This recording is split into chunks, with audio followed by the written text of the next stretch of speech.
अथ तृतीयोऽध्यायः अम्बरीषकथा श्रीहरेरवतारनिमित्तकथनम्। श्रीगणेशाय नमः। श्रीगुरुदत्तात्रेयाय नमः।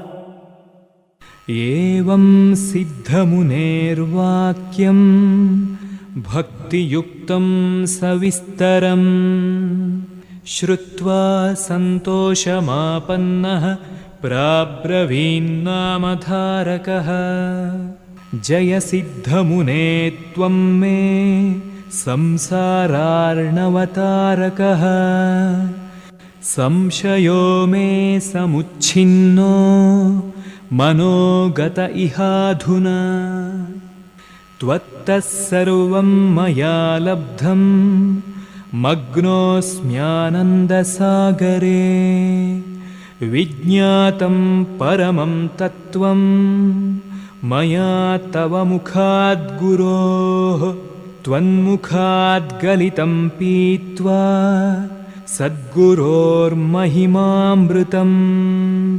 नानन्दो माति मे चित्ते भो स्वामिन्ते प्रसादतः।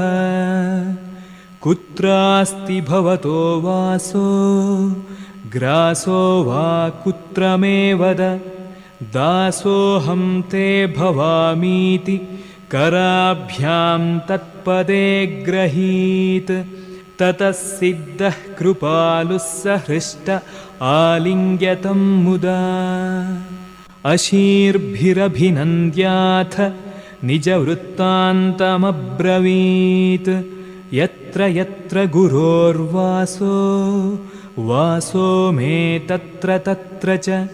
ग्रासो ममापि सततं गुरुस्मरणमेव हि। महिमामृतपानं मे श्रीगुरोर्नित्यतृप्तिदम्। सदा संसेव्यते भक्त्या पश्येदं पुस्तकं शुभम्। भुक्तिमुक्तिः परार्थश्च वाञ्छितं सकलं द्रुतम्। श्रीसद्गुरोश्चरित्रस्य श्रवणादेव लभ्यते। धनार्थी चाक्षयधनं लभते श्रुतिमात्रतः। पुत्रपौत्रगवादींश्च तत्कामो ज्ञानमप्युत। सप्ताहं यः शुचिर्भक्त्या पठेद्वा शृणुयादपि तन्मनोरथसिद्धिः स्यादपुत्रः पुत्रवान् भवेत्। ग्रहरोगादिपीडापि न कदापि भविष्यति। मुच्यते बन्धनाद्बद्धः एतच्छ्रवणमात्रतः। यः शृणोति नरो भक्त्या शतायुर्ज्ञानवान् भवेत्। ब्रह्महत्यादिपापानि नश्यन्ति श्रवणेन हि। इति सिद्धवचः श्रुत्वा नत्वा तं नामधारकः। प्राह स्वामिन् दयासिन्धो मां तारय भवाम्बुधेः। लब्धो ज्योतिर्मयः साक्षाद् गुरुमूर्तिस्त्वमेव मे। स्वामिन् गुरुचरित्रस्य श्रवणेच्छा ममापि हि। तृषिताय यथा मार्गे यथेष्टं दीयते मृतं। भवानपि तथा मेद्य चरितामृतपानदः। नैशं तमो यथा पैति सूर्यालोकविलोकनात्। ममाज्ञानं तथा पेयात् चरितश्रवणाद्गुरोः। इत्थं समाकर्ण्य स नामधारक व्याहारमाश्वास्य स दुःखहारकः। दत्वा भयं तस्य करं प्रगृह्यतं निन्येद्रुमं सद्गुरुमूर्तिसेवितम् अश्वत्थसंज्ञे किल कल्पवृक्षे ज्ञानप्रदे सद्गुरुसन्निधाने स्वयं समासीन इमं समीपे प्रीत्योपवेश्याथ जगादसिद्धः शृणु शिष्यदृढा भक्तिरज्ञानस्य न ते गुरौ संशयाविष्टचित्तत्वात् चिन्ताक्लेशादिते भवत् आधत्ते दृढभक्तिं यः सदाचारो नरो गुरौ स जानीयाद्गुरोरूपं स एवाभीष्टभाग् भवेत् इति श्रुत्वा पुनर्नत्वा तं सिद्धं नामधारकः उवाच करुणं दीनः प्रश्रयावनतो भृशम् संसाराब्धौ निपतितो निमग्नो ज्ञानवारिणि त्रितापबडवातप्तः कामादिग्रहवेष्टितः ज्ञाननाविसमारोप्य मामितो नाविको भवान् प्रेरयित्वा कृपावायुं परं तीरं नयत्वरम् इति श्रुत्वा स कारुण्यं प्रार्थितः सिद्ध आहतं कृपाकरं निजकरं तस्य विन्यस्य मूर्धनि नामधारकमाभीस्त्वं चिन्तां संत्यज दूरतः उत्तिष्ठोत्तिष्ठ भद्रं ते करिष्ये त्वामसंशयम् यस्य नास्ति दृढा भक्तिः स सदा क्लेशदैन्यभाक् श्रीगुरुस्तस्य किं कुर्यात् संशयावेष्टितस्य तु संशयं मानसे धृत्वा जातोऽसि त्वं सुदुःखभाक् विहाय संशयं तस्मात् श्रद्धत्स्व ज्ञानवान् भव निस्संशयं भज गुरुं सोऽभीष्टं ते प्रदास्यति भजतोऽनुभजत्येष भक्तं नोपेक्षते निजम् गुरुं विद्धि कृपासिन्धुं वेदशास्त्रादिविश्रुतं किं दुर्लभं तच्चरणशरणस्य तु भूतले वदान्यः कामदः कोत्र वदान्यस्त च मेघवत् मेघो वर्षति सर्वत्र तारतम्यं न वीक्षते तथैव सद्गुरुः कामपूरकोऽस्ति तथापि हि न तिष्ठत्युदकं तूच्यदेशे गर्ते तु तिष्ठति दृढभक्तिर्गतसमो दाम्भिकस्तूच्यदेशवत् तस्माद्वाक्काय हृद्धर्मैर्दृढभक्त्या गुरुं भज गुरुर्निरुपमो यस्य शिष्यः संस्पर्शमात्रतः मायामयप्रपञ्चं तु परं ब्रह्मैव पश्यति नोपमा कल्पवृक्षस्य युक्तात्र स तु कल्पितम् ददाति श्रीगुरुर्भूयो दत्ते संकल्पितं धृतं तस्मात् त्वं संशयं त्यक्त्वा निगमागमविश्रुतं चरणं शरणं गच्छ कामधेनुं जगद्गुरोः इत्युक्तः सक्षणं ध्यात्वा प्राञ्जलिर्नामधारकः अनुग्रहो गुरोरेश इति मत्वा ब्रवीदिदम् योगेश्वरकृपासिन्धो कामधेनुस्त्वमेव मे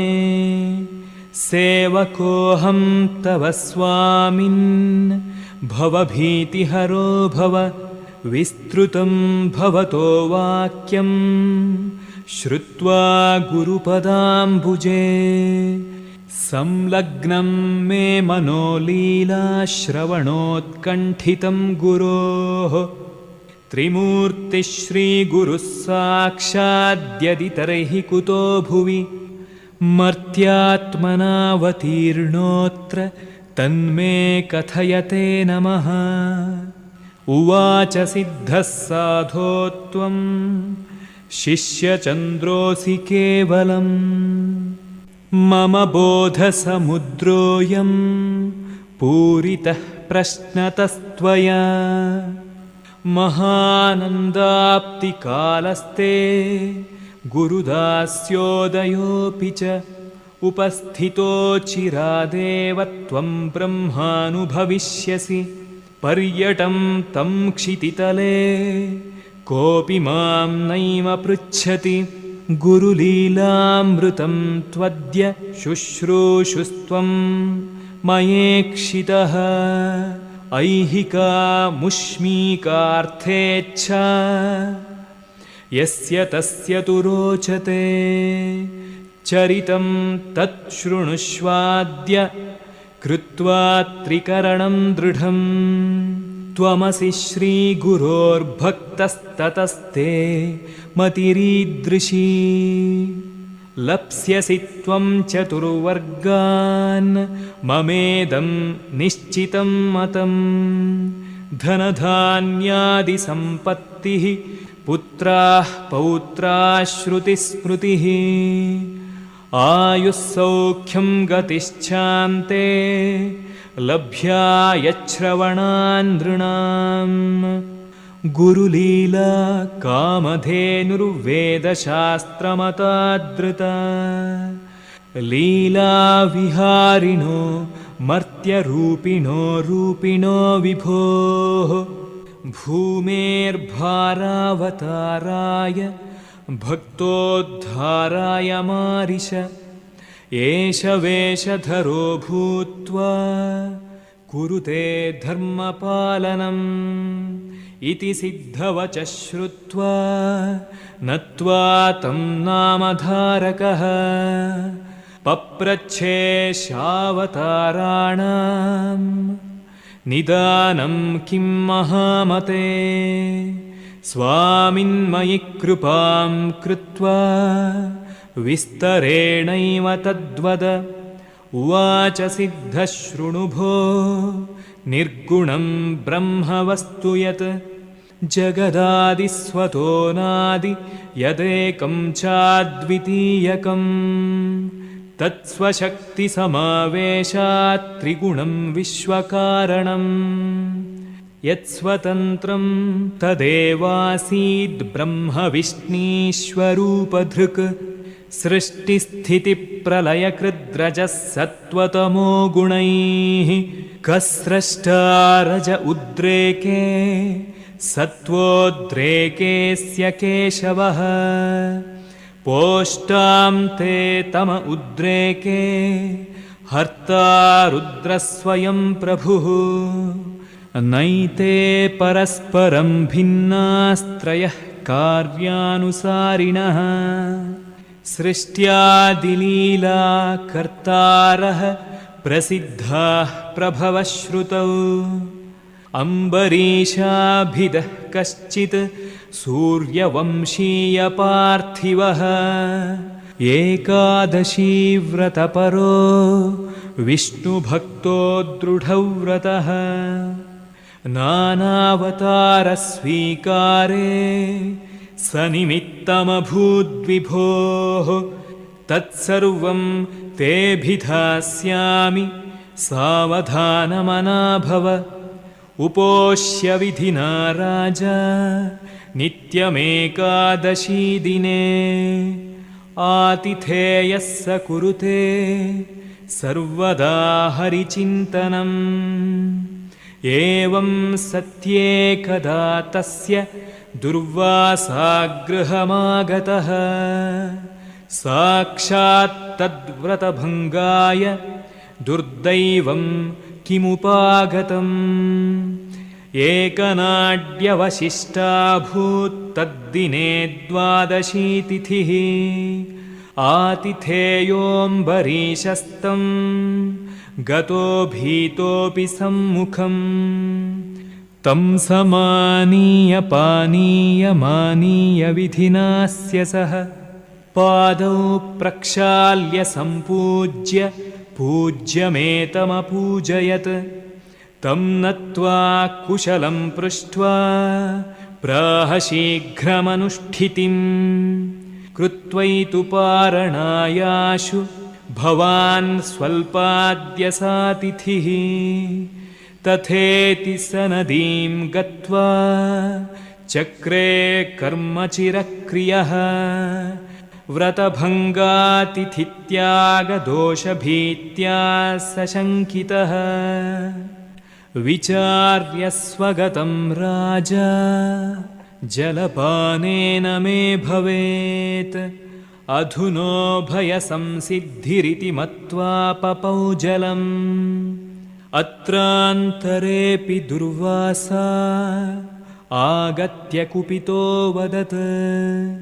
बभुक्षितातिथिं हित्वा कथं पानं त्वया कृतम् एवमुक्त्वा स दुर्वासाः शापं दातुं प्रचक्रमे भीतो राजा स्मरत् शार्ङ्गधरं तं भक्तवत्सलं स्मृतमात्रस्तदा प्राप्तो धेनुर्वत्समिमद्रुतं नारायणः स करुणः शरणागतरक्षणः राजन् नानायोनिभाक्त्वं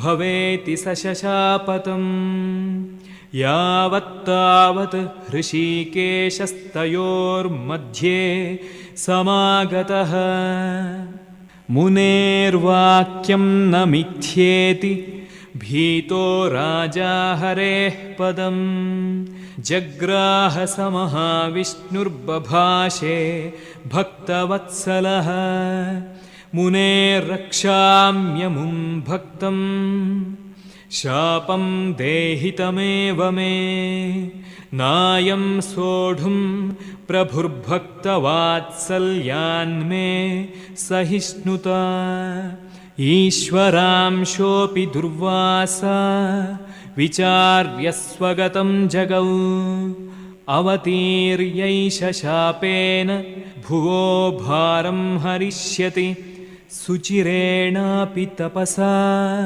भगवान् भुवि दुर्लभः अम्बरीशप्रभावेन शापसम्बन्धकारणात् भविष्यत्यत्र सुलभः श्रीपतिः सहितः श्रिया अवतीर्य स्वभक्तानामुद्धर्ता भविता भवः अस्मै परोपकारार्थं शापो देयो दयावते किमम्बरीशजनुषा भूभारोऽयं हरिष्यति इत्थं विचार्य दुर्वासा वासार्थमवनौ हरेः शापं तमेव हरये प्रदास्यन्निदमब्रवीत् स्थूलसूक्ष्मनिवासोऽपि विश्वात्मापि क्षितावज दशवारं च मत्स्यादिरूपैरवतरिष्यसि इति दुष्टान्तकशिष्टरक्षको मुनिनार्पितं शापं प्रीत्या स्वीचकार कारणात्मा दयाघनः नारायणोऽनन्तरूपो भगवान् भक्तवत्सलः अस्यावतारा मत्स्याद्या उक्ता भागवतादिषु क्वचित् स्पष्टान् क्वचित् गुप्तान् तान् विदुब्रह्मवादिनः कुतो विमूढा जानन्ति यत्र वेदोऽपि शङ्कितः चमत्कारोऽपि चान्योऽयमनसूया मनस्विनी पतिव्रता शिरोरत्नं श्रुतावपि च विश्रुता तस्यागृहं समागत्य मध्याह्ने तिथिरूपिणः त्रिमूर्तयः सुतास्तस्य अभवन्नत्रियोषितः इति श्रुत्वाथ पप्रच्छ पुनस्तं नामधारकः आश्चर्यं कथितं त्वेतत् आसन् पुत्राः कथं सुराः धन्योऽयमत्रिः कुत एष जातः स किं प्रभावोऽपि तथा न सूया सविस्तरं तूत्तरमार्तबन्धो बन्धोच्छिदाख्याहि सुबोधसिन्धो इति स तदनुयोगं कामितानन्दयोगं सकलमलवियोगं सन्मुमुक्षूपयोगम् दृढमतिरवधार्य प्राब्रवीदार्यवर्य त्रितनुजनुरनार्यध्वंसकं शिष्यवर्यम्